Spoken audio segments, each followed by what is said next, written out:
Let me tell you straight away, love, I didn't dub myself the baby whisperer. One of my clients did. It's a lot better than some of the other affectionate names parents have come up with, names like the witch, which is a bit too scary, the magician, which is too mysterious, or the hog, in which case I fear they have my appetite in mind as well as my last name. So the baby whisperer I have become. I have to admit I kind of like it because it does describe what I do. Perhaps you already know what a horse whisperer does, or possibly you've seen the movie of the same name. If so, you might remember how the Robert Redford character dealt with the wounded horse, advancing towards him slowly and patiently, listening and observing, but respectfully keeping his distance as he pondered the poor beast's problems. Don't get me wrong, I'm not comparing newborns to horses, but it's pretty much the same with me and babies. Despite the fact that parents think I have some special gift, there's really nothing mysterious about what I do, nor is it a talent that only certain people possess. Baby whispering is a matter of respecting, listening, observing, and interpreting. You can't learn it overnight. I've watched and whispered to over 5,000 babies.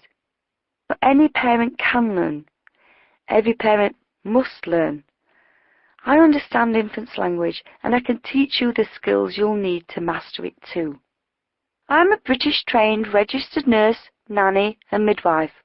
I also trained in hypnotherapy and special education. In London and in India, where I worked for the World Health Organization, I specialized in children with learning disabilities, as well as physical handicaps, children who often had no means of communication. Well, that's not quite true. Like babies, they had their own way of conversing. It was the sort of non-verbal communication expressed through their cries and body language. To help them, I had to learn to understand their language and to become their interpreter. Caring for newborns, many of whom I brought into the world, I came to realize that I could comprehend their non-verbal language too. So when I came here from England, I specialized in infant care. I worked as a nanny for a couple in New York and in Los Angeles, most of whom saw me as a cross between Mary Poppins and Daphne, the character on Frasier. Apparently her accent, at least to American ears, sounds just like my Yorkshire burr.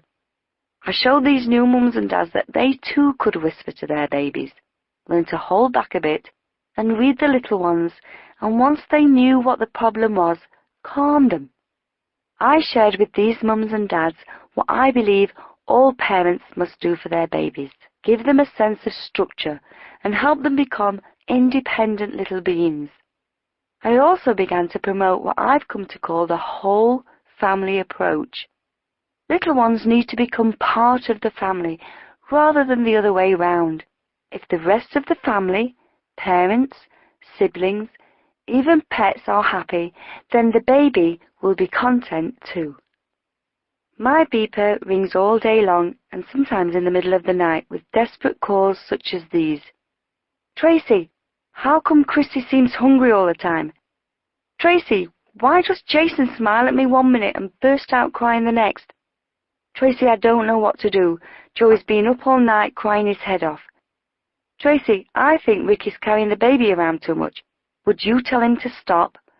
Believe it or not, after 20-odd years of working with families, I can often diagnose problems over the phone, especially if I've already met the baby.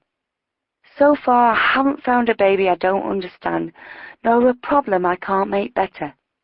My clients often say, Tracy, you make it look so easy. The truth is, for me it is easy, because I connect with infants. I treat them as I would any human being, with respect. That, my friends, is the essence of the whispering I do. Every baby is a person who has a language, feelings, and a unique personality, and therefore deserves respect. People tend to speak over babies' heads, sometimes acting as if the infant isn't even there. I often hear parents or nannies say, the baby this or the baby that. That's so impersonal and disrespectful. It's as if they're talking about an inanimate object. Even worse, they tug and pull at the sweet darling without a word of explanation, as if it's an adult's right to violate an infant's space. That's why I suggest drawing an imaginary boundary around your baby, a circle of respect beyond which you cannot go without asking permission or telling your baby what you're about to do.